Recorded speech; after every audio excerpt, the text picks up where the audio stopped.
جب وہ آپ کے نکاح میں آئی تو کہنے لگی حضرت عثمان غنی سے کہ حضور نہ تو میں خوبصورت ہوں اور نہ میں جوان ہوں، نہ آپ کی کوئی خدمت کر سکتی ہوں، میرے ساتھ نکاح کرنا سمجھ میں نہیں آیا۔ کیا شاندار جواب دیا حضرت عثمان غنی نے، کیا خوبصورت جواب دیا۔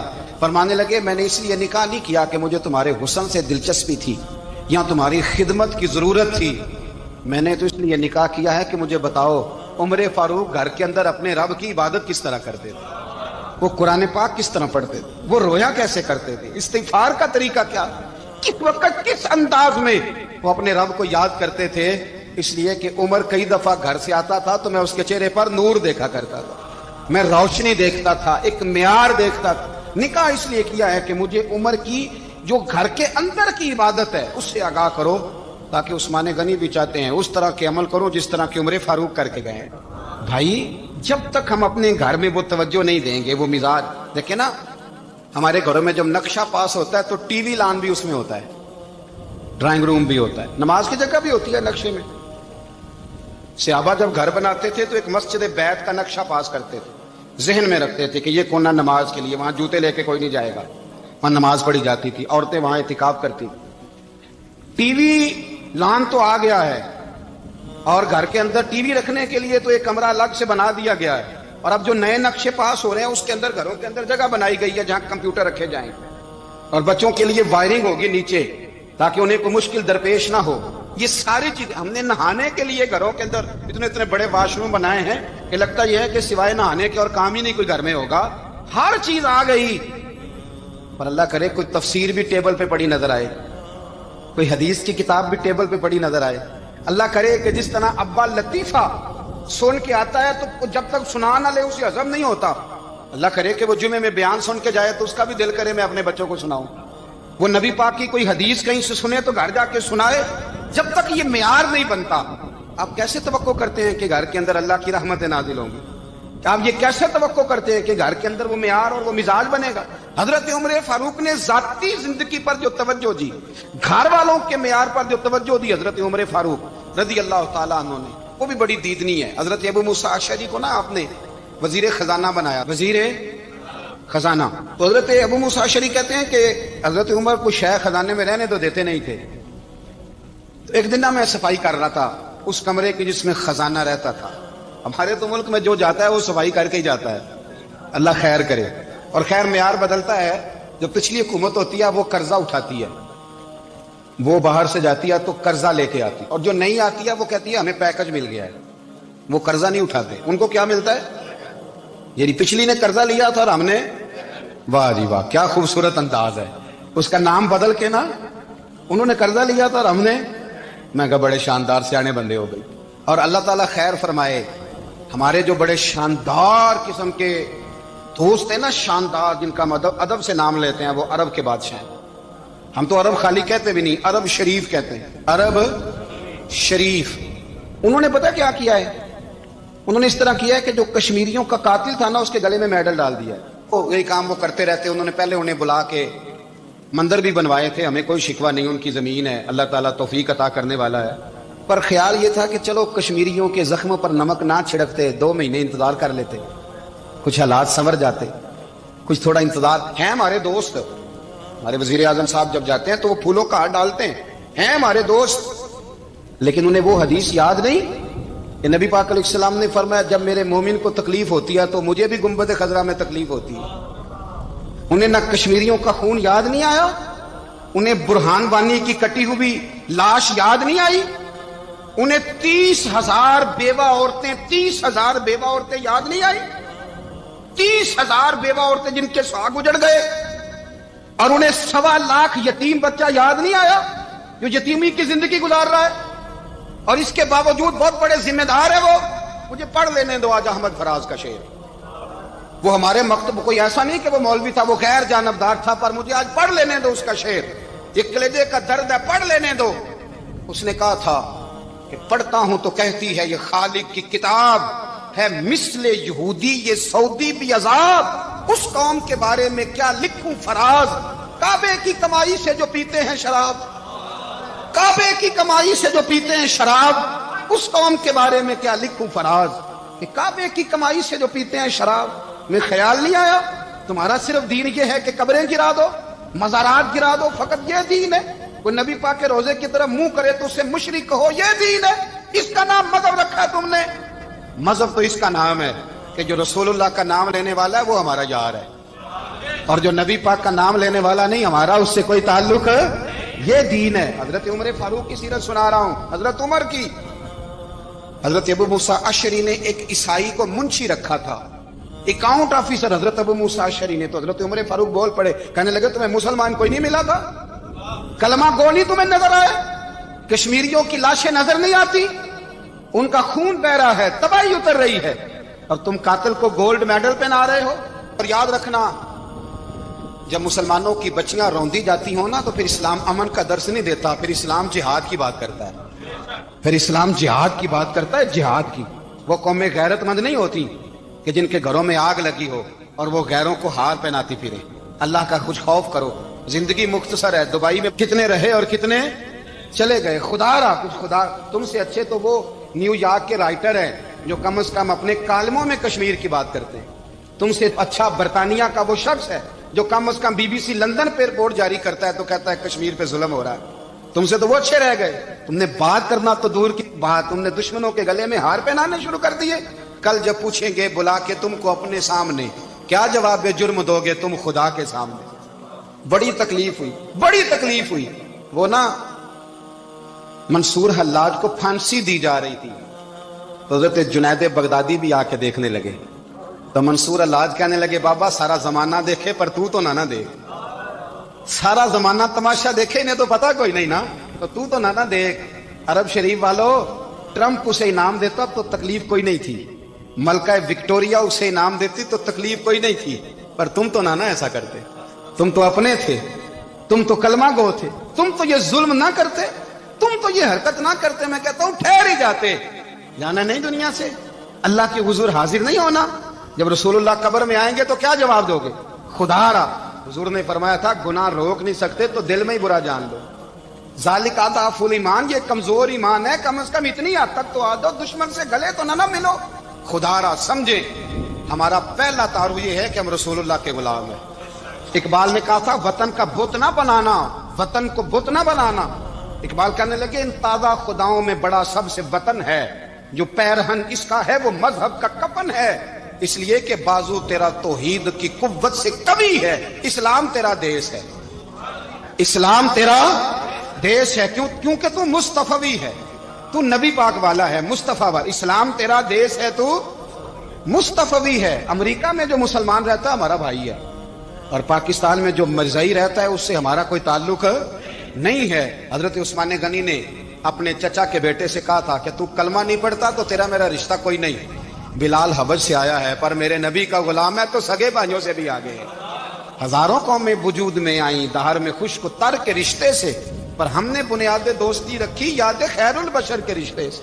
اپنی ملت پر قیاس اقوام مغرب سے نہ کر، خاص ہے ترکیب میں قوم رسول ہاشم، کچھ خیال کرے۔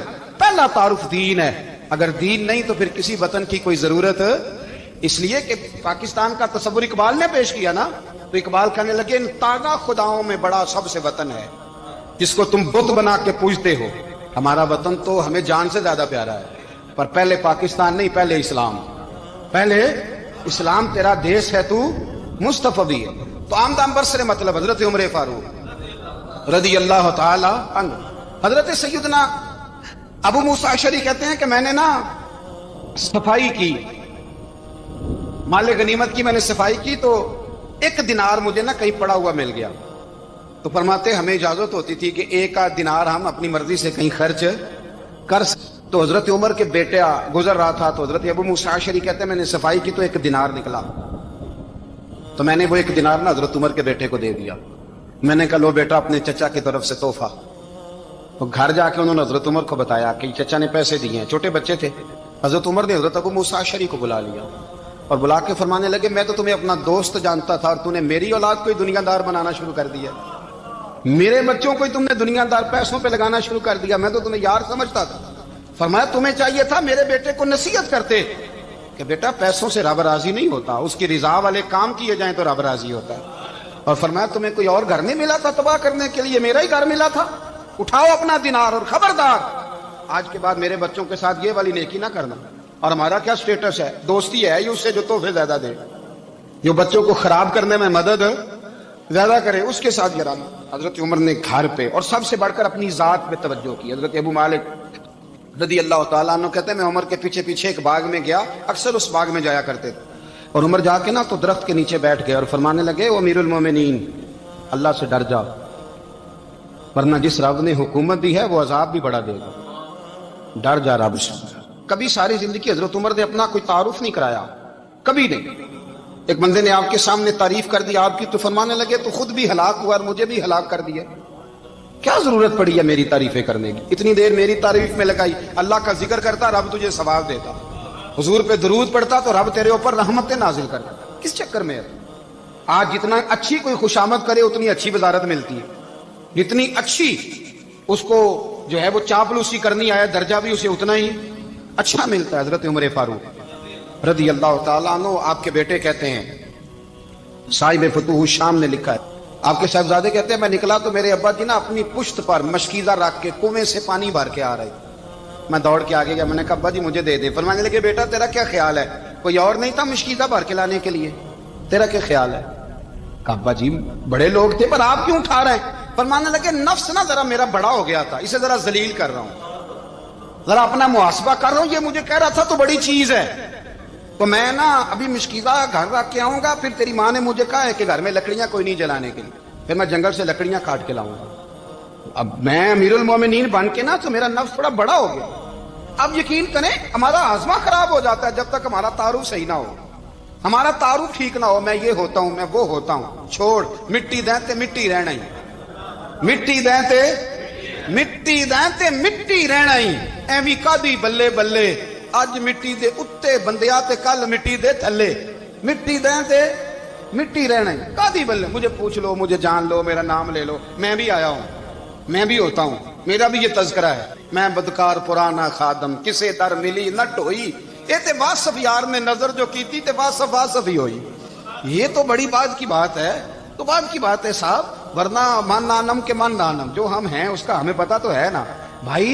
کبھی بھی یہ جو ذات کا چکر ہے نا، میں بھی ہوں مجھے بھی، او بھائی یاد رکھو میں کون ہوں. یہ جو نام نمود اور یہ خواہشیں اور یہ جو وقار، یہ تو کمزور لوگوں کا طریقہ ہے. جس کو اپنا تعارف کرانا پڑ گیا اس سے بھی زیادہ کمزور کوئی ہے. فوٹو میں دکھاتا پھرتا ہے فلانے کے ساتھ فوٹو فلانے، تو کمزور بندہ یہ کام کرتا. حضرت عمر فاروق اللہ اکبر، حضرت عمر جیسا بندہ 24 لاکھ مربع میل کا حکمران، اور شاہ روم کو خط لکھ کے کہتا ہے میں منت نہیں کرتا میں حکم دیتا ہوں. نہ تگڑا بندہ. جنگ قادسیہ کے لیے حضرت سعد بن ابی وقاص کو بھیجا. فتوح الشام پڑھ کے دیکھیں. حضرت عمر بڑے پریشان ہیں، کتنے دن ہو گئے کوئی رپورٹ ہی نہیں آئی. اب تو موبائل ہے نا، تو ایک منٹ کی رپورٹ لیں آپ، بلکہ آپ ایک منٹ کی فوٹو لیں، آپ رپورٹ تو دور رہ گئی. حضرت عمر فاروق رضی اللہ تعالیٰ عنہ بڑے پریشان ہیں کہ قادسیہ میں حضرت سعد بن ابی وقاص کے ساتھ لوگ جہاد کرنے گئے، رپورٹ کوئی نہیں آ رہی. اتنے پریشان تھے کہ باہر نکل کے نا اس رستے پہ بیٹھ جاتے جو رستہ قادسیہ کی طرف سے آتا تھا.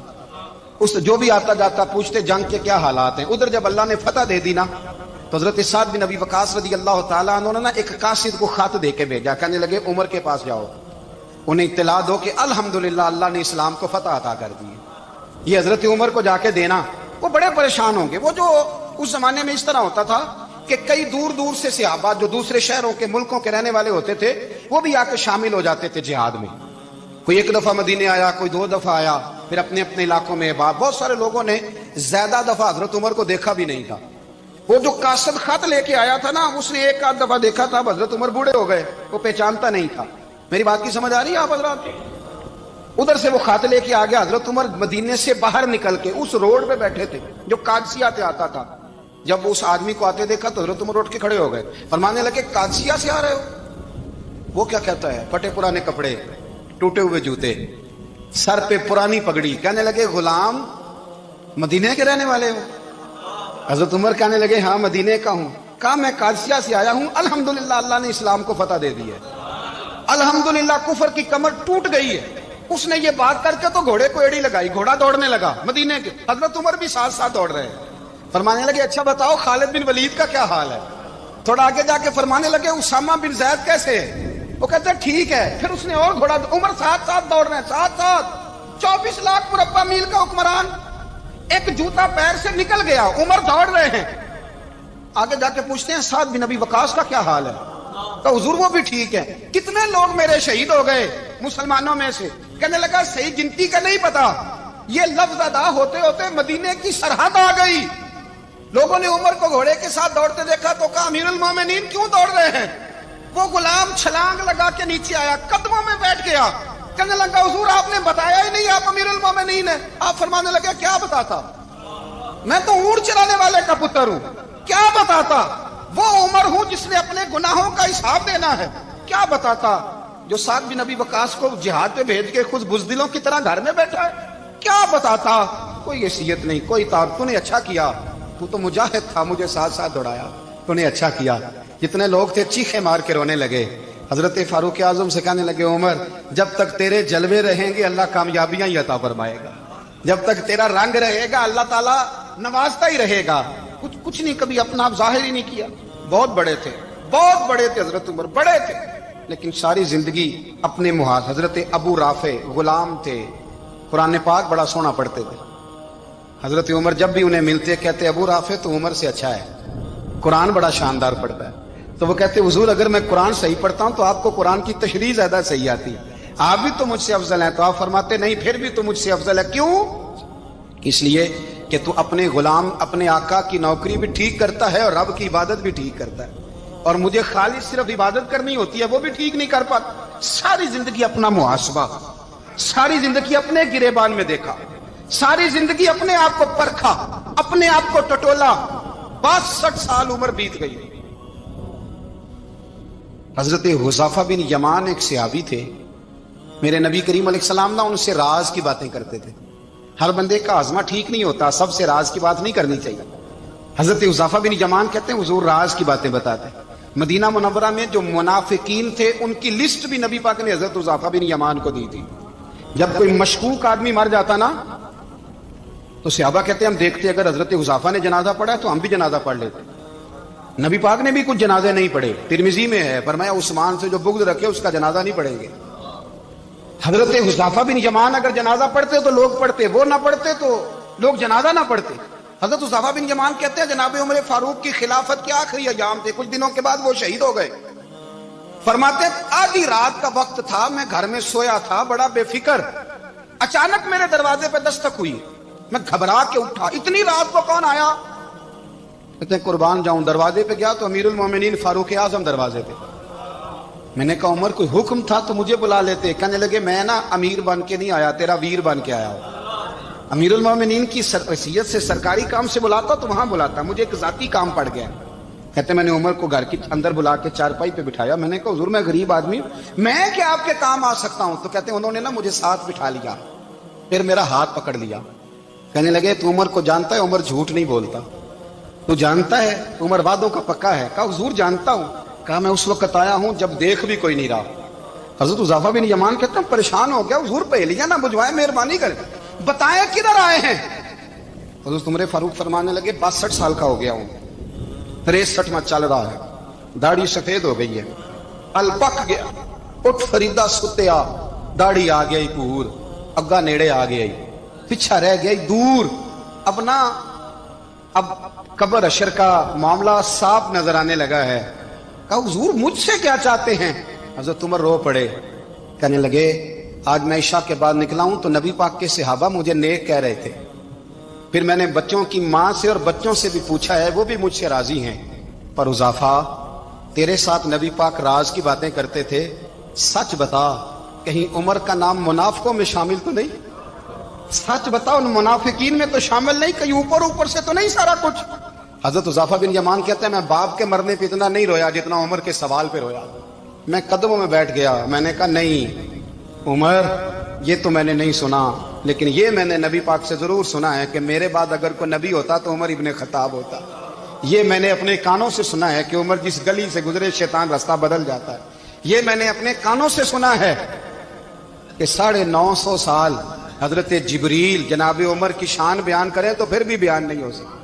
یہ میں نے ضرور سنا. دوستو ساری زندگی حضرت عمر نے